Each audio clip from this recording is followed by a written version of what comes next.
So there's a story of a couple who lived in a small town, and they had two little boys, ages 8 and 10. And they were very mischievous little boys. The two were always getting into trouble, and their parents could be assured that if there was any mischief occurring in the town, that their two young sons were some way involved. The parents were at their wits' end as to what to do about their son's behavior. The mother had heard about a clergyman in town who had been successful in working with young boys and providing some discipline to children in the past, so she approached the minister about seeing her two sons. The clergyman agreed to speak with the boys, but he asked to speak with them individually, and the 8-year-old, the younger one, went in to meet with him first. The clergyman asked him sternly, "Where is God?" The boy made no response, so the clergyman repeated the question in an even sterner tone. "Where is God?" Again, the boy made no attempt to answer. So the clergyman raised his voice, and with his finger, he shook it at the boy in his face, and he said, "Where is God?" At that, the boy bolted from the room. He ran directly home, and he slammed himself in the closet. His older brother followed him into the closet and said, "What happened?" The younger brother replied, "We are in big trouble this time. God is missing, and they think we had something to do with it." Isn't it wonderful that we don't believe for a minute that God is missing, right? That's not our belief at all. In fact, we believe exactly the opposite. We believe that God, the source, the substance through all that is, and God in the power in all that is, and God, the creator, as well as the creation of all that is very, very, very present right here. In fact, we believe that the life within us is the life of God, and this life is truth, beauty, harmony, and wholeness. We believe that the mind within us is the mind of God, and this mind is the governing principle of our lives. We believe that the power within us is the power of God, and this power is our divine authority to create. Those are slightly modified words of Ernest Holmes in his book, Living the Science of Mind, which is our theme book this month. And they're nice words. They're wonderful words, aren't they? So nice and wonderful that I want to repeat them one more time. We believe that the life within us is the life of God, and this life is truth, beauty, harmony, and wholeness. We believe that the mind within us is the mind of God, and this mind is the governing principle of our lives. We believe that the power within us is the power of God, and this power is our divine authority to create.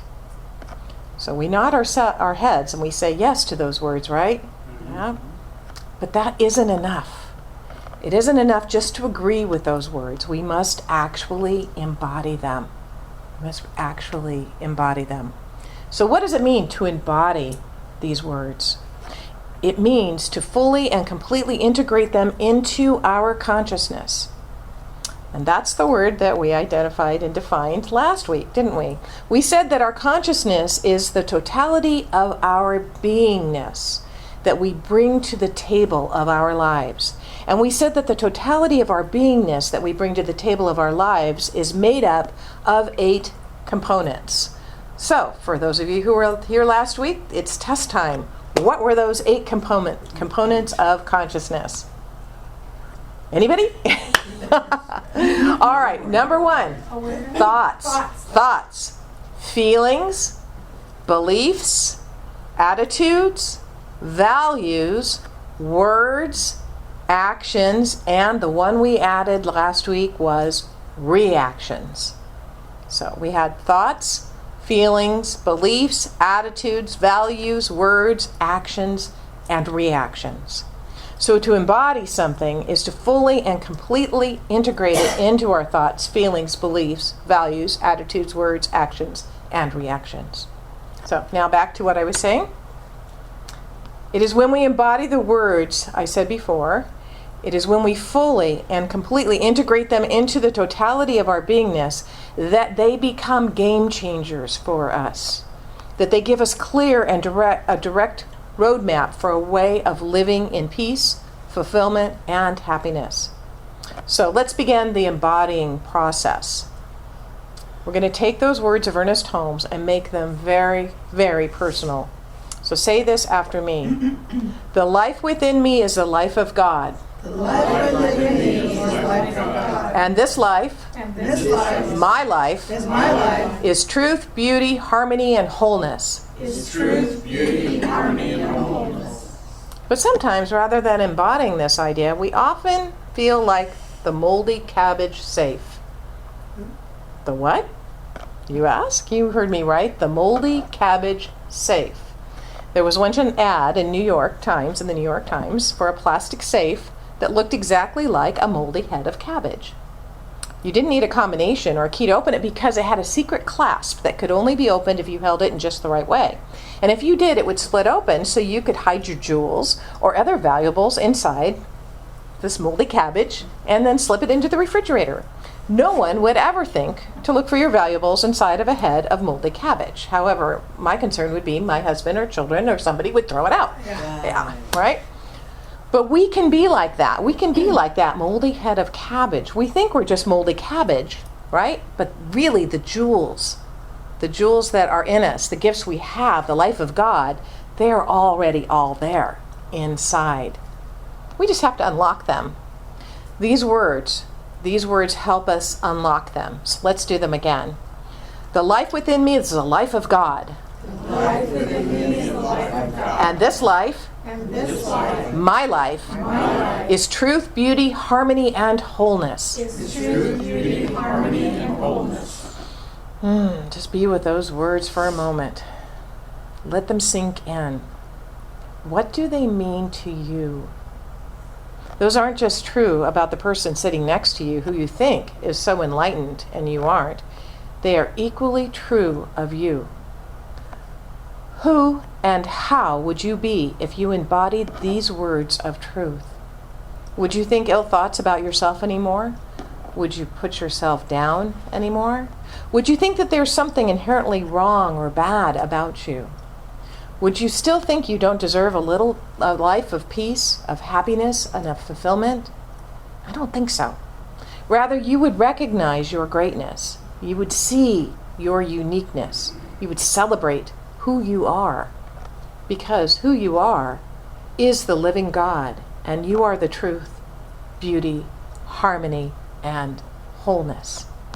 So say that with me. I am truth, beauty, harmony, and wholeness.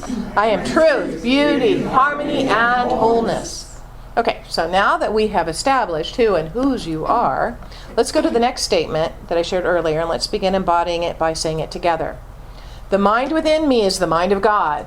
The mind within me is the mind of God. And this mind, my mind, is the governing principle of my life. Is the governing principle of my life. Once more, the mind within me is the mind of God. The mind within me is the mind of God. And this mind, my mind, is the governing principle of my life. Is the governing principle of my life. Okay, be with those words for a moment and let them sink in. What do they mean to you? Who and how would you be if you embodied this truth? Not sure? Maybe these words from Holmes in The Living of the Science of Mind will help to clarify. Since the mind within you is the mind of God, and since the mind of God not only created everything that has ever existed, but will create everything that is ever going to be, you already have within you the ability to project new ideas, new thoughts, new inventions, and I'll add your dreams, hopes, and desires. Therefore, whatsoever ideas you desire when you pray, when you listen to this inner mind, know that you're going to receive them, for you are dealing with a mind that is the conceiver of all ideas. And when you call upon this mind for an answer to your problem, it at once knows the answer because there is no problem to it. In this way, the answer to every problem already is in the mind which you possess. Wow. If you really believed these words, you would be someone who trusted yourself, wouldn't you? You would be someone who knew that your dreams, hopes, and desires are readily available to you. You would be the person who knew that no matter what issues you may be facing, there is a mind bigger than that. We all have heard what spiritual teacher Mary Morrissey often says. She says, don't bring your big problems to God. Rather, bring your big God to your problems. But really in the mind, which is our mind, there are no problems to which there isn't already a solution. Who would you be if you embodied this idea? How about starting to be that person right now? And now, to embody our final thought, say with me, the power within me is the power of God. The power within me is the power of God, and this power is my divine authority. To create. So Holmes tells us in the Living the Science of Mind, to think is to create. This is the key which opens the doorway to wisdom and power. That doorway is already within you. If to think is to create, thoughts are things, and the law of things is a law of thought. Change your thinking then. This will not be easy at first because old habits are prone to reassert themselves, to claim they have a right to remain in your consciousness, to harass and torment you. But now you are wise, and you know they have no such authority. You see them to be exactly what they are, false impressions claiming to be the truth. They are traitors to your true self, false representations of the divinity within you. They are a misuse of your law of freedom, but you will cast them out. You will say to them, I no longer accept you, be gone. And because they are only thoughts, poof, they will evaporate. And so this reminds me of what the Master Jesus did when he, as the scriptures say in Luke chapter 4, was led by the Spirit into the wilderness. And he was there for 40 days being tempted by the devil. What's the significance of 40 days? Does anybody remember what that significance is? Symbolically, 40 days means all the time that it takes for transformation. It was just a number that they gave, right? The scripture tells us that he didn't eat during this time and was hungry. So the devil said to him, if you were really who you say you are, the Son of God, well then just command this stone to turn to bread. That should be a piece of cake for you. And then the devil took him up to the high mountain and showed him all the kingdoms of the world in the single moment of time. And he said, I will give you all the power over all of this if you will worship me. And he brought Jesus to Jerusalem and set him on the pinnacle of the temple. And he said to him, again, if you say you are who you say you are, then get yourself down from here. And to these temptations, Jesus said, get thee behind me, Satan. And what is the devil? Because we absolutely do not believe in the devil, right? Because there is no entity such as that. Holmes, in the glossary of the Science of Mind, says the devil is any thought of duality. Any thought of duality. Anything that would deny the oneness and allness of good. Any idea that dilutes the truth.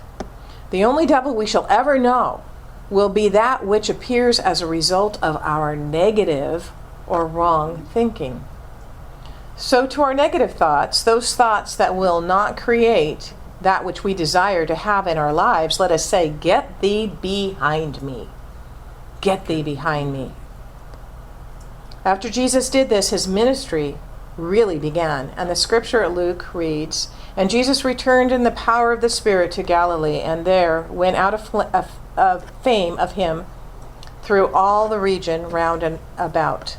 And like our master teacher Jesus, when we realize the power behind our thoughts, feelings, beliefs, attitudes, values, words, actions, and reactions, so will our lives take off.